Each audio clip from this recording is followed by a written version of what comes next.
Уруксаат бер, жымжырттык. Уруксаат бер, кейбонтоп турган жан. Ал күндөрдү карашка көз менен кектүү сурланган. Кайда жазыксыз өмүрлөр, талоонго учураган, жаш курактар таза, тунук, кардай кычыраган. Биз мүрзө аштык. Өлгөндөрдүн сөөгүн эмес бир гана, арамдыкты, жырткычтыкты кошаштык. Менин бул пенделигим кыйналат өзүнө кабыл ала албай, ал кездин шерменделигин. Өлгөндөр укпайт сөздү, алар жашайт жердеги шыбыштарда, мезгилде, көз ирмемдерде. Алардын айтылбай калган сөздөрү бүгүн менде үмүттөрү жетпей үзүлгөн. Биздин күндөрдүн актыгынан, тазалыгынан алып бир үзүм мен жашымды сүртүп турам жаткан кулап жүзүмдөн.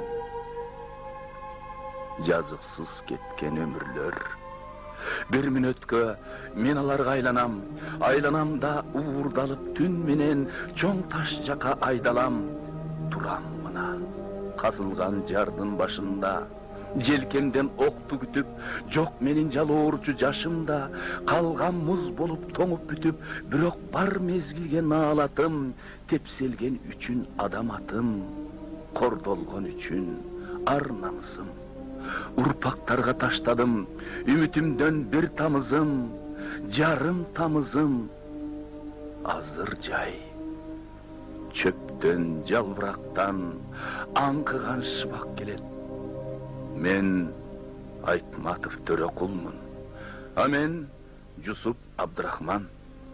Болбосокта жат душман, бизди кече биздикилер атышкан. Кайрадагы шыбыштар, а мен алаканга сыйбады. Болсо да дүйнө канча кең. Кайрада шыбыштар, кайрада үндөр, кайгылуу жылдар. Кара кийген күндөр, тарыхта калган, күйүттүү чындык, бүтпөгөн арман. Дүйнө сен мынча неге таш боорсуң, кара мүртөссүң. Буга чейин айтпай катып жаттым го.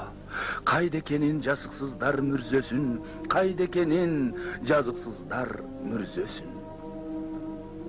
Өмүрлөр ай, күнөөсүз чорт кесилген. Жапа чегип келет дүйнө, адамдарда текеберден, кесирден, алардын айыпсыз тарткан жазалары бүгүн эми жаткан окшойт, бизди да кошо жазалап. Бирок турмушту жердеги наадандыктан мүмкүн эмес биротоло эле тазалап. Азырынча аларга жок эстелик, бирок болот ал үчүн мезгил өзү жатат бизде тезделип. Сансыз жылдыздарын жайнатып, ар бир түнү асман карайт мелмилдеп, ар бир жылдыз андагы ооба. Алардын эстелиги менмин деп, тынбай айтып турган окшойт кайталап. Мындан ары элестерин алардын, тынч уйкусун алардын. Жер өзү да кайтарат, күн өзү да кайтарат. Ар биринин арбагын сен эстесиң түбөлүк деп айтылат.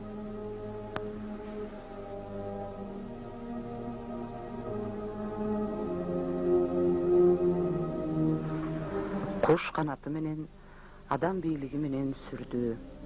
Ушул сыяктуу кайсы гана адам бийлик башына келбесин, айтканы айткандай, дегени дегендей аткарылып, ал туура саясатпы же туура эмеспи, аны менен эч убакта эсептешпейт. Бул кылымдан кылымга өтүп келе жаткан көрүнүш жана жашоонун заңы ушундай. Бийлик башында тургандардан, анын айланасында жүргөндөр жеп жаткан оокатымдан ажырап калбайын деген ниетте бийлик ээсинин буйругун элге зыянбы же пайдалуубу анысына карабай кыңк дебей аткарат. Бу да жашоонун заңы эмеспи?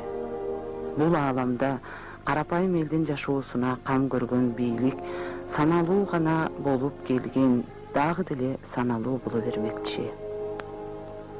Кайсы гана адам бийликке келбесин, бийлигим менен элди жыргатам дейт эмеспи? Тилекке каршы көпчүлүк бийликке келгендер элдин кулу эмес, бийликтин кулу болуп келе жатпайбы? 1937 жылдагы Сталин башында турган бийлик ээлеринин жүргүзгөн репрессия саясаты эл камын ойлогон канчалаган акылман адамдардын өмүрүн жайран кылды. Учурунда бул репрессия саясаттын туура эместигин сезип билип турушса да, эч ким айта алган эмес. Себеби ал айта турган киши өзү да ажалынан мурун жайран болуп калаарын алдын ала билген. Эгер бул репрессия саясатынан башка эл кызыкчылыгын көздөгөн эң туура саясат жүргөндө, ошондогу кырчындай өмүрүнөн ажырап калган нечендеген аталарыбыз Кыргыз мамлекетин бир кыйла деңгээлде көтөрмөк экен. Аттын гана армандуу дүйнө десе. Бүгүн биз бул берүүдө ошол репрессия саясатынын курмандыгы болгон жогорудагы ырда айтылгандай айыпсыз жаза тарткан күнөөсүз өмүрлөрдүн бири Төрөкул ата жөнүндө сөз кылмакчыбыз.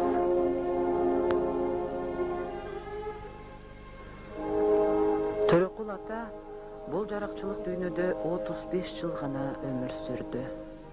Аз өмүрүн саз жашап өтүп, өзүнүн артына муундан муунга үлгү катары айтылып жүрүлө тургандай из калтырды.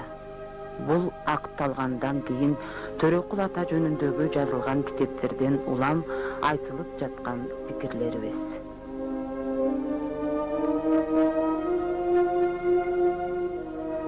Мен Олий ата уездиндеги Күркүрөк олуштугундагы Шекер кыштагында орто дыйкандын үй бүлөсүндө туулгам. 1917 жылы Орус түзем мектебин бүтүргөм. 1920-1921 жылдары Болуштук ревкомдун Грозный кыштагындагы кедейлер уюмунун секретары болуп иштегем.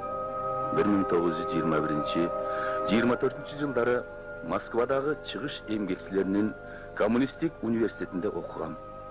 Бул университетти аяктап келген соң, ВКПнын Кыргыз обкомунун агитация жана пропаганда бөлүмүнүн башчысынын орун басары, андан кийин башчысы болуп иштегем. 1925 жылы коммунисттик партиянын катарына өткөм. Ал эми 1926-29 жылдары ВКПнын Каракол Нарын округдук комитетинин Жалал-Абад кантондук комитеттеринде секретар болуп иштегем. 1929 жылы Кыргыз АСРнын өнөр жай соода эл комиссары жана эл чарбасынын борборлоштурулган советинин председатели болуп дайындалгам. 1931-33 жылдары болсо ВКПнын Араван Буура райкомунун биринчи секретары болуп иштегем. 1934-1935 жылдары ВКПнын Кыргыз обкомунун экинчи секретары болуп иштегем.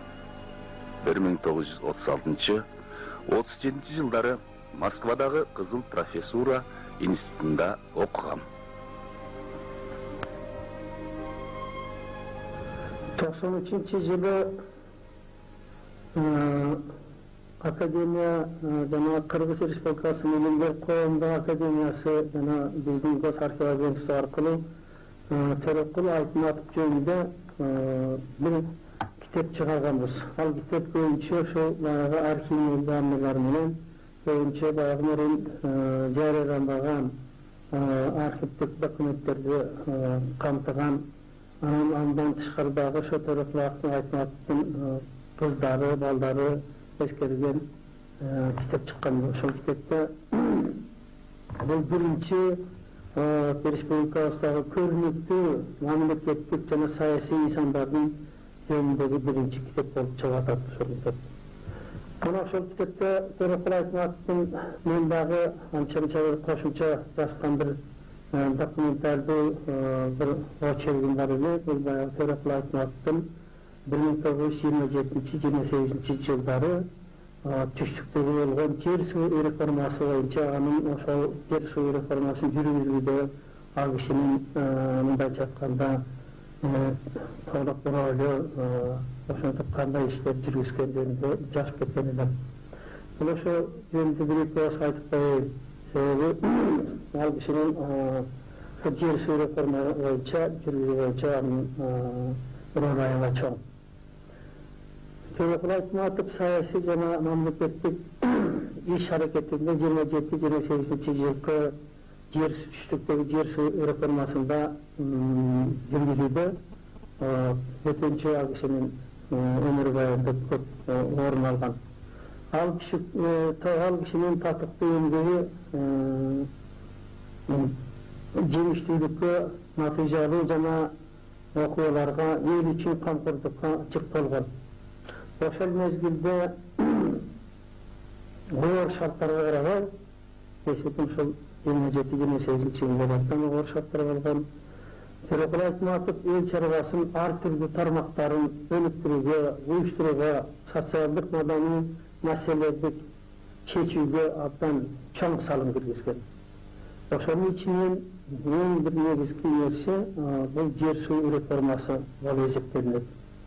27-жылы ноябрда Кыргыз Ассурунда сессия болуп өткөн. Ошол сессияда түштүктө жер суу реформасын өткөрүү боюнча декрет кабыл алган. Декрет кабыл алганда как раз ошол жылдары Төрөкул Айтматов Жалал Абад Кантком партиясынын катчысы болуп иштеп жүргөн. Баягы жер суу реформасы ушу Жалал Абад кантонунун 5 болушун камтыган жерде өткөрүлсүн деген ошо декрет чыкканда, ошол кантондук жер комиссиясынын төрагасына жетектеп, өзү кантком секретарында болуп, жанагы канткомдун жер суу реформасын жүргүзүү боюнча комиссиянын дагы төрагасы болуп бир убакта иштеген.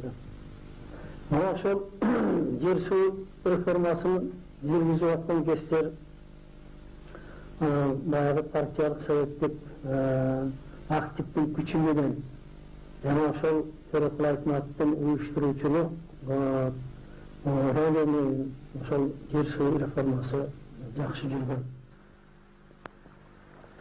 Төрөкул ата аркалаган оор жүгүнө карабай, жубайы Нагимага жардамдашып, дайыма балдарын тарбиялаганга да көңүл бурган. Бул боюнча Илгиз ага мындай дейт. Как раз балалык кез ошол эсимде, атам дагы ошол кез, ошол күндөр эсимде. Апабыз менен бирге жашап калган күндөр, атабыз менен бирге. Бир жагынан ошол кездер, балалык кездер ушу менин өмүрүмдө эң бир жакшы, эң бир ушундай бир эсте каларлык күндөр экен. Биз кандайдыр бир ушу атабыздын дагы, энебиздин дагы тарбиясын ошол кезде эле ушул сезген экенбиз. Мына ошол кездерде 36-37 жылдарда мен ушу 5-6 жашар бала элем. Ошого карабай негедир ошол кездерде эле мен окуганды үйрөнүп алып турмун.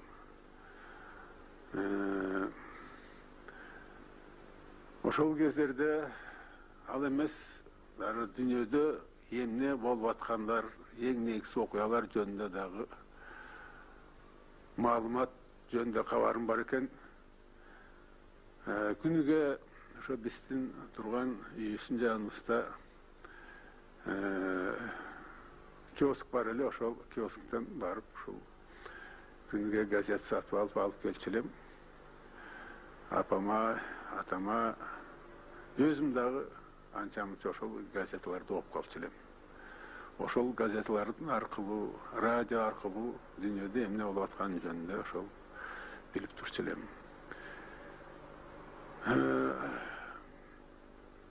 Биздин турган көчөбүз Москвада Воровская көчөсү, улица Воровская,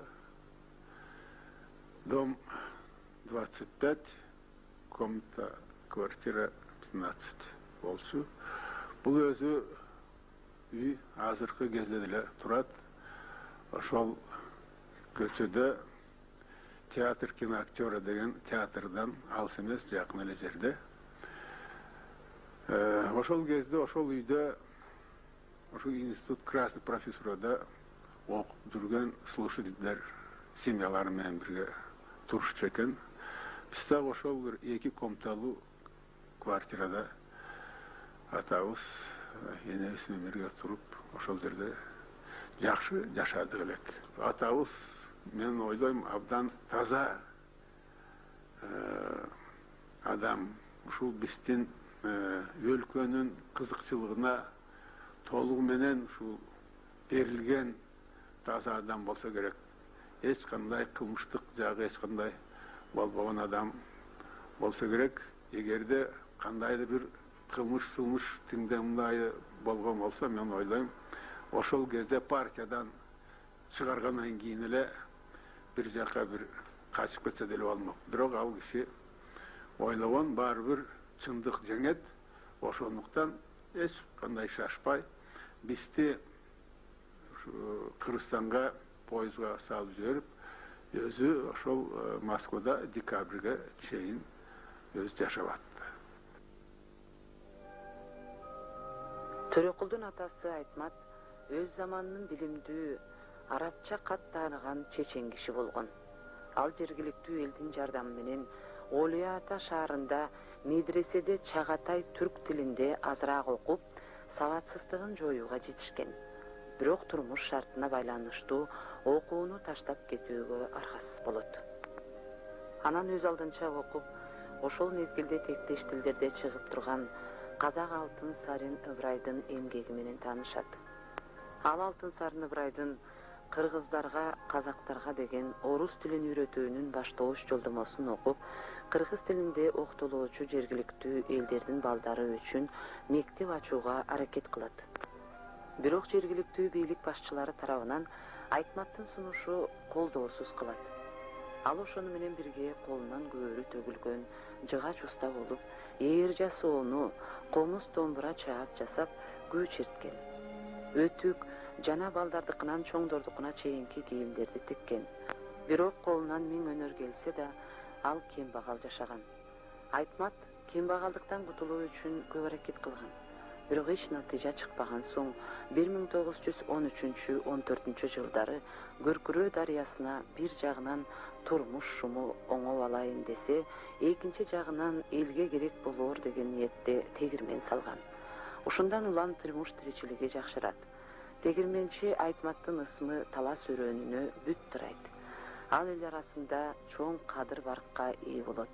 Тилекке каршы көп узабай тегирмени өрттөнүп кетип, айласыз Төрөкулду агасы Биримкулдун баласы Алымкулду ээрчитип алып, Маймактагы темир жол курулушуна жумушчу болуп кирет. Бул 1914-1916 жылдары болгон. Ошентип алар да Маймак станциясынын жанындагы Эшкен тоону курууга катышышкан.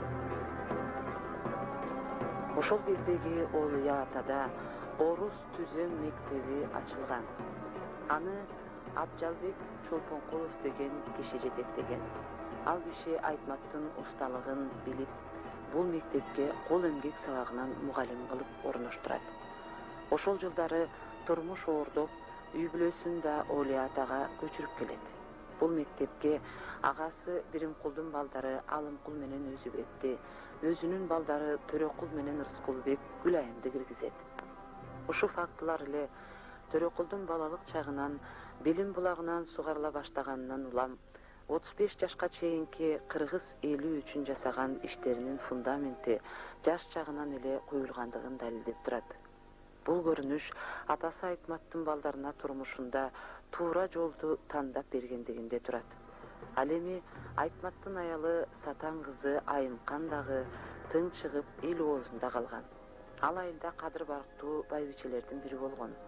Чыңгыз ага чоң энеси жөнүндө аябагандай жылдыздуу, акылдуу, айыл içinde kadыр barkı artkan çoğun enem.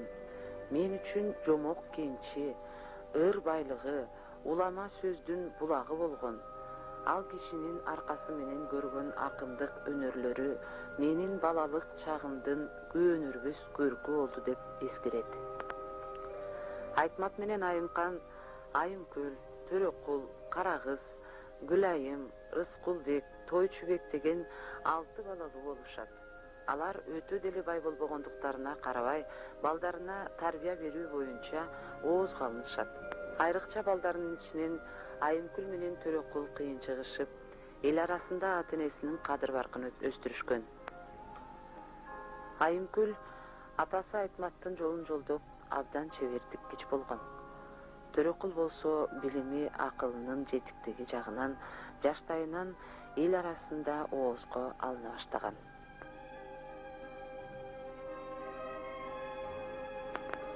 Төрөкул атанын турмушундагы ата-энесинен кийинки эле негизги ролдордун бирин Нагыйма апа ойногон. Төрөкул ата менен Нагыйма апа 1925-жылдын 3-сентябрында баш кошушат. Нагыйма апа Төрөкул ата менен бирдикте чын дилинен социализмдин идеясына ишенип, анын ишенимдүү жан жоопкери болот. Кийин партиялык кызматкер күйөөсүн кайда жиберсе, артынан ошол жака көчүп жүрөт. Кыз бала энеге жакын келет эмеспи? Биз ошону эске алып, Төрөкул ата менен Нагыйма апанын кенже кызы Роза эжеге кайрылып, атасы менен энесинин кандайча таанышып, баш кошуп калгандыгы жөнүндө айтып берүүсүн өтүнүп сураган элек. Апам атамды 20 жыл күттү. Мен баарыбыз 20 жыл күттүк. 57-жыл болчу. 37-жылы камалган атам. Анан 20 жыл өткөндө анан бир кагаз келди, кат келди. Ушинтип Төрөкул Айтматов жөнүндө бир сураган экенсиңер. Ага чейин апам да кат жазат, Чыңгыз акем да кат жазат, иши кылып кайда? Тагдыры кандай? Эмне үчүн эчтеке эч кабар жок? 10 жылга кесилди дедиле. Алыгече атабыздан эч кабар жок деп кайра сурап жатканда ошол каттарга жооп келген экен. Айтматов жөнүндөгү кабарды келип баланча күнү баланча жерден келип алып кетсеңер болот деп. Анан кат колубузга тиер замат эле апам айтты, жүр, азыр барабыз деп. Үйдө эч ким жок эле, ал кезде Чыңгыз акем катуу ооруп ушу төшөктө жаткан. Мени чакырып алып айтты, эми апаңа кошулуп сен бар. Башка барар киши жок. Сен деле чоңоюп калдың, мына 20-га чыгып калдың. Деп анан апам экөөбүз баягы үйдөн чыктык. Анда биз чоң арыкта турчубуз, мына Бишкектин жанында, айыл болча кезде. Азыр шаарга кирип калды го. Анда деле ушул 11-автобус жүрчү. 11-автобуска түшүп алып экөөбүз келатабыз. Апам болсо, апам ишенип келатат, атам тирүү экен деп ишенип келатты. Тирүү экен, келген экен, азыр жолугабыз деп. Анан кийин апам айтты, сен эми неме кыл деди. Ошо келатабыз, анан апам эскерип келатат. Ушу тирүү болуш керек. Мүмкүн эми эркек эмеспи? Ушу күнгө чейин жалгыз жүрмөк беле, мүмкүн үй бүлөлүү деле болуп калган чыгар. Балалуу, чакалуу болуп калган чыгар. Мейли, анда деле мейли. Иши кылып эле аман болсо болду. Деп эле ушу апам ушунчалык ишенип келатат да, анан мен өзүм ичимен ойлоп келатам. Эгер атам тирүү болсо, ушуга чейин бир эбин таап бизге бир кабар берет эле го. Ушунча жылдан бери кабар берилбегенден кийин мен ишенбей келаттым тирүү экенине. Анан ойлодум, апам азыр ушунча ишеним менен барып, анан колуна кара кагаз тийип калса кантет деп бир алаксытайын дедим да. Анан айттым, апа, кандай кылып тааныштыңар эле экөөңөр? Десем айтты, ой, ал бир эми Кудайдын иши экен го, ошо бир буйругу, Кудайдын буйругу экен деди. Мен өзүм байдын кызы болчумун дейт. Анан мусулманча окудум дейт, анан орусча окудум. Анан бүткөндөн кийин бир окууга өтөйүн дедим дейт. Медучилищеге өтөйүн деп окууга келсем, экзамен берейин деп келсем, документимди албай коюшту дейт. Сен байдын кызы экенсиң, 2 жылча иштеп, совет бийлигине чыны менен берилгендигиңди көрсөт, анан кийин окууга алабыз деди дейт. Анан кийин айла жок, макул деп анан кийин ишке орноштум дейт. Анан эми ал өзү орусча да билет, татарча да билет, кыргызча да билет. Абдан баягы маданияты жогору кыз экенин көрүшкөн окшойт. Анан ошо обком комсомолго жумушка алышыптыр. Анан обком комсомолдо эмне жумуш экенин билбейм, иши кылып бир жумушта иштейт экен да. Анан өзүнүн кабинети бар экен. Эми бул 25-жыл экен. Ошол кезде атам Москвадан университетти бүтүп келип, жана агитация пропаганда бөлүмүндө иштейт экен да. Анан түздөн түз комсомолдорду жетектейт окшойт. Анан ошо апам айтат, ошо бир кагазды жазып отурат элем, бир убакта эшик шарт ачылып эле. Бир жакшынакай кара тоору сулуу жигит кирип келди дейт. Кирип келгенде эле мени тогургандай болуп кеттим дейт. Ушунчалык баягы көргөндө эле ошо биринчи баягы орусча айтканда любовь с первого взгляда дейт. Анан атам кирип келип, анан учурашып сүйлөшүп, анан андан ары экөө таанышып калып, анан кийин бирин бири сүйүп калып, жакшы көрүп, анан кийин үйлөнүшөт.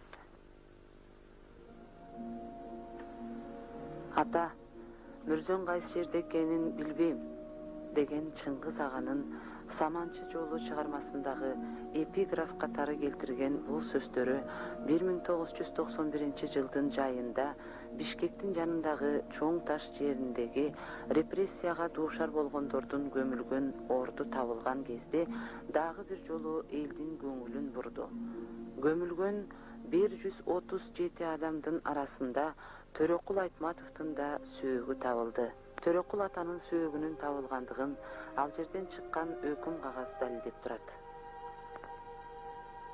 137 күнөөсүз кеткен өмүрлөрдүн сөөгүнүн табылып, коомчулукка маалым болушуна ошол 1937-38 жылдардагы жүрөк ыйлаткан окуянын бирден бир күбөсү Бүбүрө Кыдыралиева эжебиз менен Улуттук коопсуздук комитетинин кызматкери подполковник Болот Абдрахмановдун сиңирген эмгеги баа жеткис.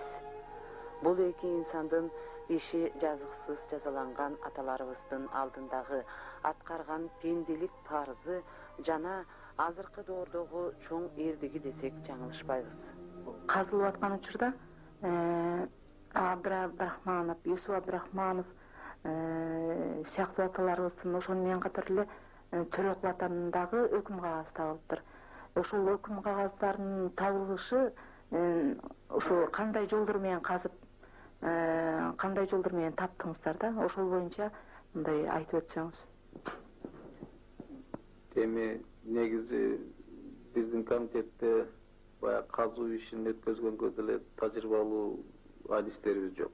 Бул баягы өзүбүздүн баштагандан кийин Шурекинин соңуна чыгалык деп, бирок биз тажрыйбалуу археологдорду чакырдык, Москалев деген университеттеги. Анан өзүбүз муну казардын астында бир топ материалдарды изилдедик. Белоруссияда Куропатканын казгандарын. Анан ошонун натыйжасында баягы ар бир күрөктү алып чыккан сайын аябай баарын тең карап, сөөктөр чыгып, анан ушул 1,5-2 метрге чейин казгандан кийин ошол жерде өзүнчө бир шарт түзүлгөн окшойт. Бизде жана документалдуу видео кассеталардын баары тең сакталды. Ошол жерде байкасаңар, кийимдердин фрагменттери чыга баштады, ширеңкелердин, 30-жылкы тыйындардын фрагменттери чыккандан кийин ошондо биз түшүндүк, ошо биз туура бараткан экенбиз, туура багытта бараткан экенбиз деп. Анан баягы Тамекинин кагаздары табылганда ошондо биринчи жолу шек санадык. Эгерде ошондойдун кагазы сакталса, мүмкүн башка да документтер сакталышы мүмкүн деп. Анан мен айткандай ар бир уч чыккан уч ушу топуракты аябай катуу изилдеп атып, анан ошол биринчи Абдрахманов, Абдрайдын жана сиз айткан документи табылды. Андан кийин Усуп Абдрахмановдуку, анан Төрөкул Айтматовдуку. Вот. Айтматов, Төрекул. Так, после дела номер 4418 по обвинению Айтматова Турекула, преступление по статьей 58, часть 2, все части 2, 4, 7, 8 УК РСФСР. Вот, пожалуйста. И Айтматова Турекула мы нашли. Октябрь революциясынан кийин канча бир ел арасында, коом арасында деги эле ушул бүт мынау мурдагы Россия чөйрөсүнө алып караганда көп өзгөрүүлөр болгондо жөн эле мындай эволюциялык жол менен өзгөрүүлөр эмес, революциялык жанагыдай күчкө салып, күч аркылуу, зордук аркылуу болуп аткан өзгөрүүлөр болду. Эми ал ошонтко менен ал өзгөрүүлөр өзүнчө бир улуу кыймыл, улуу процесс болду. Ал процесстен сырткары эч ким калган жок. Же нары же бери болобу, же ошол айтылган идеологиянын агымына кетеби, же тескери болобу, айтыбар кандай болбосун, ошол болуп аткан өзгөрүштөр жанагыдай ушул кыйынчылык, зордук, зомбулук менен болуп аткан тарих албетте биздин үй бүлөгө да тиешеси болду.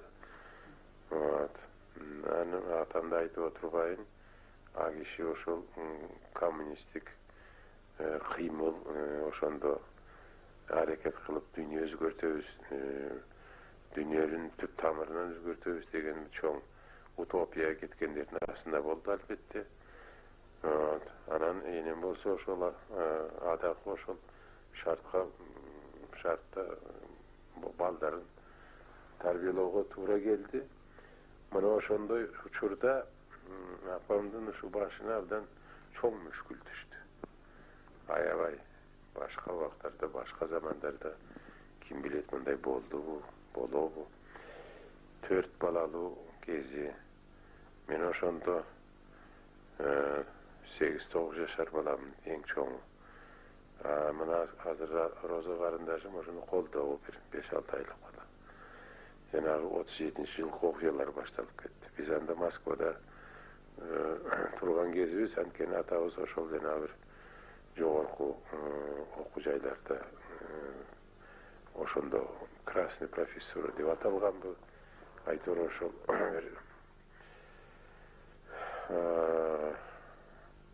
коомдук окууда жүргөн кези.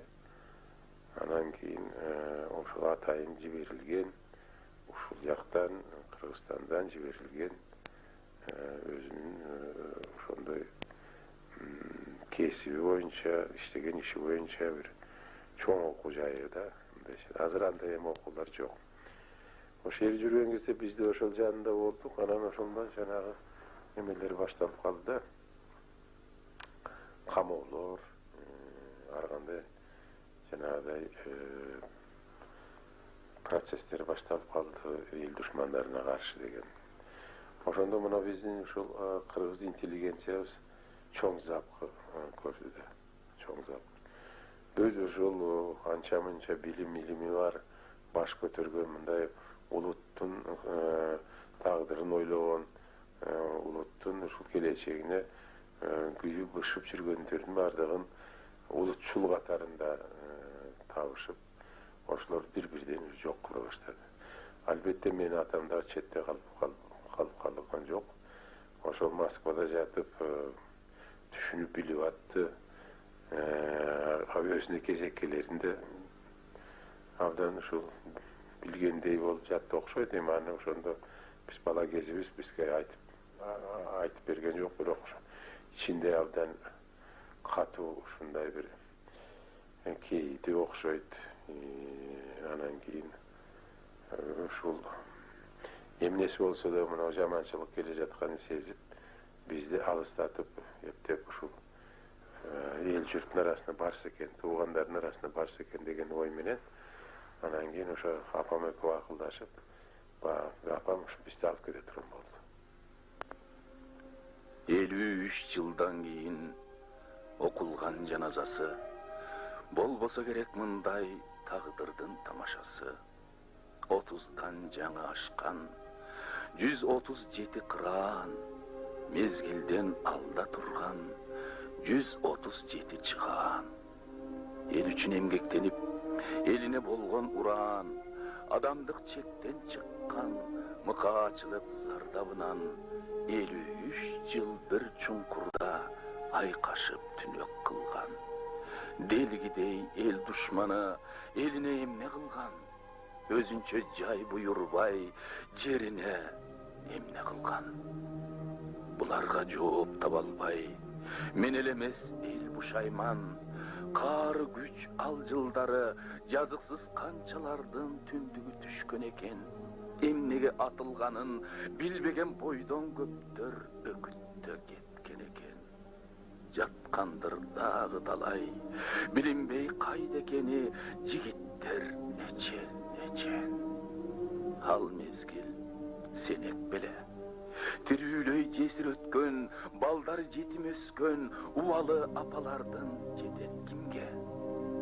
Күйүнсө, күйүтү күч, зарланса зардабы күч, ушундай экен дүйнө, бир кем экен дүйнө.